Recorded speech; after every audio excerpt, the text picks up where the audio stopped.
The forest was quiet after the heavy storm. Only the sound of wet leaves and distant birds remained. Leo walked carefully along the muddy path, his boots sinking into the soft ground. He loved nature. It gave him peace, something he needed after a long, tiring life in the city. But today something felt strange. Suddenly, a loud crashing sound echoed through the trees. It was followed by a flash of light in the sky and a deep, shaking boom. Birds flew away in panic, and the ground seemed to rumble beneath his feet. "What was that?" Leo whispered. He didn't wait. He ran toward the sound, heart racing. The smoke rising above the trees guided him. As he reached a small clearing, his eyes widened. There, half buried in the earth, was a small spaceship. Its surface was cracked, with sparks flying from its side. Smoke rose from several parts, and one wing was completely torn off. The ship had crashed hard. Leo hesitated for a moment, then stepped closer. The door of the ship was open, barely hanging on its hinges. Inside, it was dark and quiet. Then he heard a soft groan. He moved quickly. Lying inside, covered in dust and bruises, was a strange woman. Her skin was a pale bluish color, and her body was marked with cuts and scratches. She had long silver hair and strange clothing, something not from this world. Her breathing was shallow and her eyes were closed. Leo's first thought was to call someone. But who could he call about this? No one would believe him, and even if someone did, they might take her away or hurt her. She was injured. That was all that mattered to him. Carefully, Leo picked her up. She was light, and she didn't resist. Her body felt cold. He wrapped her in his jacket and carried her through the trees, back to his cabin. The rain had stopped, but the wind still blew hard. Leo walked fast. He didn't care about the mud on his clothes or the sharp branches scratching his arms. He only thought about saving her. When he reached the cabin, he laid her gently on his bed. He brought warm towels and water, cleaning her wounds with care. Her blood wasn't red, it was a soft purple, but Leo didn't feel fear. He only felt sorry for her. She looked young, lost, and in pain. As he was placing a blanket over her, she suddenly moved. Her eyes opened, a glowing violet color, and she stared at him, confused and scared. She tried to sit up, but her body was too weak. "It's okay," Leo said softly, raising his hands to show he meant no harm. "You're safe. You're hurt. I just want to help." She blinked slowly, trying to understand. Then she coughed and reached toward a small device. On her wrist, it lit up with strange symbols. A few moments later, a soft, robotic voice spoke from the device. "Why? Are you saving me?" the voice asked in her place. Leo looked at her. She was watching him closely, waiting for an answer. He smiled and said simply, "Because you're hurt. That's enough reason for me." The alien woman stared at him with wide eyes. She looked shocked, as if no one had ever said something like that to her before. Outside, the wind howled again, but inside the small cabin, something peaceful had started. Two lives from different worlds had just crossed paths. And this was only the beginning. Zira opened her eyes slowly. The pain in her body was still strong, but the warmth around her was comforting. She wasn't in her ship anymore. She was in a small wooden room with a fire burning quietly in the corner. Blankets covered her, and the smell of herbs filled the air. Her mind raced. Where was she? Who had saved her? Then she saw him again, the human. He sat in a chair nearby, holding a small bowl of hot soup. When he saw her awake, he smiled gently. "You're up," Leo said. "Good. You need to eat something." Zira blinked. She felt weak, but reached toward the device on her wrist. It glowed softly, and the same robotic voice spoke again. "Why are you helping me?" Leo placed the bowl down beside her. He thought for a moment, then spoke clearly. "Because you were lying there, injured. I couldn't just walk away." Zira's eyes narrowed slightly. She had heard about humans before, but most of what she knew came from warnings. Her people believed humans were selfish, violent, and dangerous, But this man had done the opposite of what she expected. He saved her with no weapon, no questions, and no fear. She tried to sit up, groaning from the pain. Leo quickly helped her rest against the pillow. "You're safe now," he said. "I don't know who you are or where you came from, but you can rest here." The translator repeated her next question. "What do you want from me?" Leo looked surprised. "Nothing. I don't want anything." Zira stared at him as if she couldn't understand. On her world, kindness was always traded. Nothing was free. If someone helped you, it was only for a price. But here was a man who asked for nothing. She leaned her head back, tired and confused. Leo handed her the soup.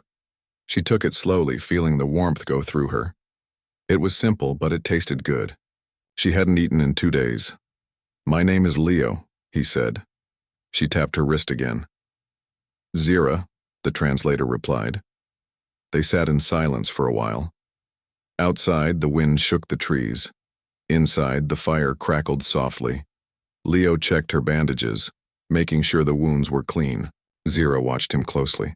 Then a soft beeping sound came from her wrist device. She looked down in panic. The small screen flashed red. Her location had been detected. "No," she said with worry. "They are coming," Leo frowned. "Who's coming?" She tried to speak but coughed. The translator answered for her. "Hunters, soldiers, from my world." Leo stood up quickly and looked out the window. "Are they dangerous?" Zira nodded weakly. Leo didn't waste time. He grabbed a small backpack, packed a few things, water, food, medicine, and helped Zira stand. She could barely walk, so he supported her with one arm. "We need to leave," he said. "If someone's coming for you, I won't let them find. You hear?" Zira looked at him, surprised again. "Why?" Leo smiled at her once more. "Because I protect those who need help. That's what being human means to me." Her heart, though alien, felt something warm, something new. Together, they stepped out into the dark forest, leaving the safety of the cabin behind. Zira didn't know where they were going, but for the first time, she wasn't afraid. The night was dark and cold as Leo led Zira deeper into the forest. He held a flashlight in one hand and supported her with the other. The trees around them were tall and thick, their branches waving in the wind. The only sounds were the crunch of their steps and Zira's quiet breathing. She was getting weaker. Leo stopped near a large fallen log and helped her sit down to rest. He gave her water and checked the device on her wrist. It had stopped beeping, but the red light still blinked. Slowly. "They haven't reached us yet," Leo said. "But they're close, aren't they?" Zira nodded, her face pale. "They won't stop," the translator said for her. "They think I betrayed them. I escaped from their prison ship. I saw things, secrets they didn't want anyone to know." Leo listened carefully. He had 1,000 questions, but now wasn't the time to ask. All that mattered was keeping her safe. He helped her back up, and they continued walking through the forest. Leo knew the land well. He had lived near these woods all his life. He knew where to hide, where to walk without making noise, and how to leave false trails. Zira watched him with curious eyes. Even with no advanced tools, he moved like someone trained for survival. She had never seen someone like him before. "How do you know all this?" she asked through the translator. "I spent years hiking, camping, and learning from nature," Leo replied. "It teaches you more than people sometimes do." They reached a narrow stream and crossed it, stepping on rocks to avoid leaving footprints. Leo stopped on the other side and looked back. Let's hope that confuses them. Suddenly, a strange sound echoed in the distance. Sharp, clicking footsteps, not made by anything human. Zira's eyes widened. "They're here," she whispered. "Ground trackers." Leo pulled her behind a large tree and turned off his flashlight. The forest fell into darkness. They stayed still, holding their breath. Red scanning lights passed through the trees. 3 tall machines shaped like walking spiders moved slowly, scanning the ground. They were searching for energy traces and body heat. Zira pressed her wrist device and activated a small field that hid her life signs for a few minutes. Leo covered them both with a heat-blocking survival blanket he had packed earlier. The machines stopped nearby, scanning left and right. One of them turned its head toward the tree they were hiding behind. Zira gripped Leo's arm tightly. Then, a wild deer ran through the bushes on the other side. The machines turned and followed the noise. After a few tense minutes, the forest became quiet again. Zira sighed in relief. That was close. Leo nodded. Too close. They continued on, moving slower now. Zira's steps were shaky. Leo finally said, "We need shelter. There's a hidden cave not far from here. I've used it before in storms." They reached the cave just before midnight. It was small but dry, with rocks blocking the view from the outside. Leo helped Zira lie down and wrapped her in a warm blanket. He started a small fire using dry wood he found inside. As she rested, Zira looked at him. "You are not like the others I have known," she said softly. Leo smiled. "I think the universe is full of surprises. You just met one." Outside, the alien soldiers searched the forest, but they wouldn't find them tonight. Inside the cave, two very different beings shared warmth, silence, and a growing bond. The small cave felt like a quiet world of its own. The fire crackled gently, casting warm shadows on the rocky walls. Zira lay wrapped in a blanket, her eyes half open. She watched Leo as he placed small stones around the fire to control the heat. "You should rest," Leo said, glancing at her. "You've lost a lot of energy." Zira shook her head slightly. "I can't rest. Not yet. They're still out there." Leo nodded. He knew the danger wasn't over, but he also knew that fear wouldn't help either of them. "I've dealt with wild animals before," he said. "Not alien soldiers. But I have a few tricks." Zira looked confused. "Tricks?" Leo smiled. "Come morning, I'll set some traps. They won't stop trained soldiers, but maybe they'll slow them down or confuse them." Zira sat up slowly. "Why do you care so much? You could leave me here and run. You don't even know me." The question hung in the air. Leo sat beside the fire and looked at her with calm eyes. "Because I don't believe in leaving someone behind," he said. "You were hurt, alone. I had a choice, and I chose to help. That's just who I am." Zira stared at him, quietly, thinking. Her world was cold and strict. Her people followed orders without question. No one helped unless it brought power or reward. Leo's actions made no sense, and yet they felt right. "I never met anyone like you," she said. "Maybe your people should visit Earth sometime," Leo replied with a light chuckle. "We're not perfect, but some of us still try to do the right thing." The next morning, Leo woke early and got to work. Using branches, vines, and old tools from his backpack, he built traps along the path to the cave. He created trip lines, noisemakers, and scent diversions. Zira watched him with growing curiosity. He worked without machines or scanners, yet every move was clever and fast. "You're not a soldier," she said, "but you move like one." "I used to be a rescue worker," Leo explained. "Trained for disasters, earthquakes, floods, saving people trapped or lost. I left that job years ago, but I guess the habit stayed." Zira lowered her head. "I was told humans are wild and selfish, that they only care about their own kind." Leo looked at her. "Do I look selfish to you?" She paused, then shook her head. "No, you look kind." Later that day, as they shared some food, the sound of movement echoed through the forest again. Zira froze. Leo quickly put out the fire and moved to the cave entrance. Through the trees, 3 alien soldiers marched silently, their eyes scanning the area. Leo whispered, "Time to test the traps." Suddenly, a loud snap broke the silence. One of the soldiers was lifted into the air by a hidden net. The others turned in confusion just as a second trap dropped branches on them. The third slipped on a mud patch Leo had prepared earlier.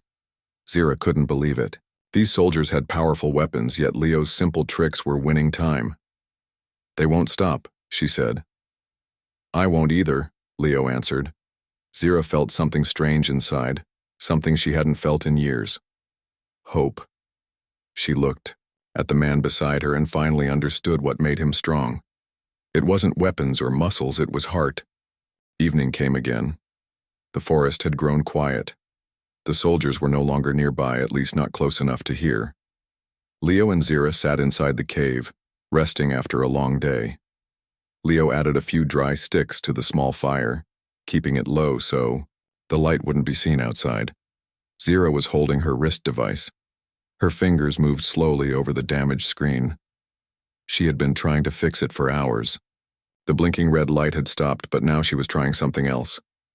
A signal, she whispered. Maybe someone still loyal to me, someone who can help. Leo leaned closer. You're sending a message? Zira nodded. Just one, to a hidden channel. If anyone receives it, maybe I can leave this planet. I don't want to bring danger to your world. Leo looked at her calmly. And if no one answers? Zira didn't speak for a while. Then she said, Then I stay. But I don't want to be hunted forever. The device gave a small spark. Zira flinched, but then smiled. It's working, she said. A soft light appeared on the screen, followed by a weak voice. Zira, is that you? Zira's eyes widened. General Rallos, you're alive. I escaped. Barely, the voice replied. They sent lies across the network, said you were a traitor. I didn't believe them. Leo watched quietly as Zira spoke, to the only person she trusted from her world. She explained where she was and how a human had saved her. You must hurry, Rallos said. They will send a scout ship soon, not soldiers, worse, trackers with no mercy. Zira ended the message quickly. The signal was too weak to keep going. The screen turned black again. Leo gave her a bottle of water. Did it work? Yes, she said softly. Help is coming, but so is more danger. Leo didn't look scared. Then we'll be ready. Zira stared at him. You keep saying we. You don't have to fight. You could have left me back at the cabin. Leo smiled a little. No. But I didn't. And I won't. For a moment, they sat in silence. The fire warmed the cave, but something else was warming Zira's heart. She had never known someone like Leo. Someone who gave without asking, who helped without fear. She looked down. On my planet, everything is about control, power. No one helps unless they gain something. Leo leaned back against the wall. Maybe that's why you ran. Zira nodded. I couldn't live like that anymore. I wanted to be free, but I didn't expect to crash, or to be found by someone like you. She looked at him again, more serious this time. You changed something in me, Leo. He chuckled. I didn't do much. Just gave you soup and a blanket. No, she said. You gave me trust. Leo didn't know what to say. He just smiled again. Suddenly, a low sound rolled across the sky, like thunder but slower and deeper. Zira stood quickly. That's a ship, a big one. Leo walked to the cave entrance and looked up. A shadow passed across the moon. Something was coming, something large, silent, and fast. Zira's wrist device beeped. It's not from my side, she said. It's one of theirs. Leo grabbed his backpack. Then we need to move again. Let's get far before it lands. As they left the cave, Zira followed without fear. She wasn't alone anymore. And now she knew. Kindness was stronger than control.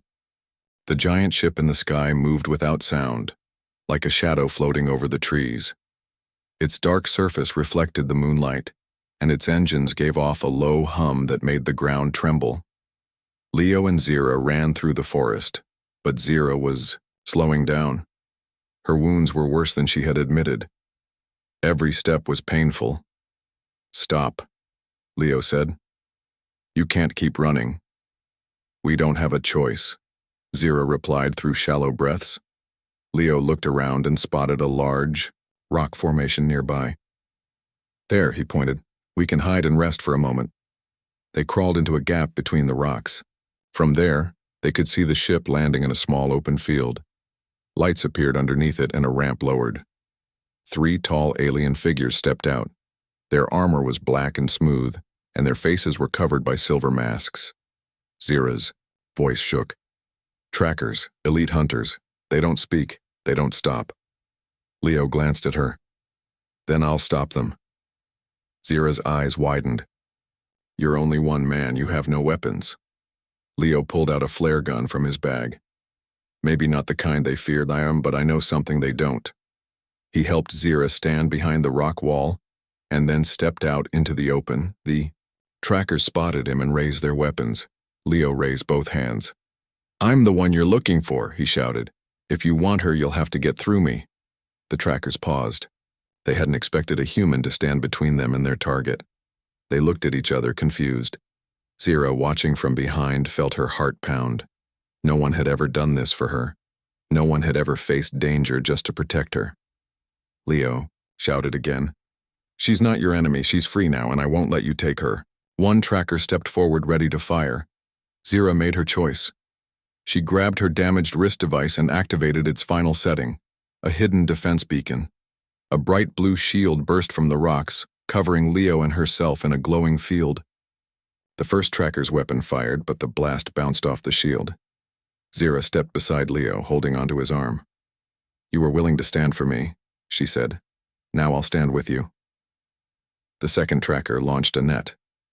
Zira used the last bit of energy in her device to disable it mid-air. The trackers stopped again. One of them sent out a signal. High above, another ship entered the sky. But this one was smaller, faster, and flashing green lights. Zira smiled. That's Ralos. He came.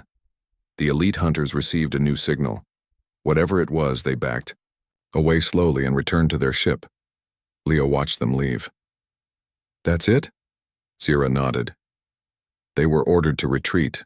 Ralos holds power in the council. Your stand gave him time to act. Leo lowered his flare gun. Glad it worked. Zira turned to him, eyes soft. You risked your life, she said. You were worth the risk, Leo answered without hesitation. Zira leaned against him, exhausted but smiling. No one has ever said that to me before. A light from above covered them as Ralos's ship landed. Zira looked at Leo. Will you come with me? He thought for a second, then smiled. Only if I get the window seat. They both laughed, the danger behind them, for now. The inside of Ralos's ship was warm, clean, and filled with soft lights. As the door closed behind them, Zira finally relaxed. Her body still ached, but she knew the worst was over. Leo helped her into a seat and looked around the ship in wonder. So this is what space travel feels like? Zira gave a tired smile. This is just a small ship. You haven't seen anything yet. A tall figure walked in, General Ralos. His face was calm but serious. His eyes looked at Leo with curiosity. So, Ralos said, this is the human who risked everything for you. Leo stood a little straighter. I'm just a regular guy. Not to her, Ralos replied, and not to me. He nodded with respect, then turned to Zira. The council has changed. Your name is clear now. You're free. Zira lowered her head. Thank you. You have a place in the fleet again if you want it, Ralos added. She looked at Leo, then back at Ralos. No. I've found something more important. Ralos smiled slightly.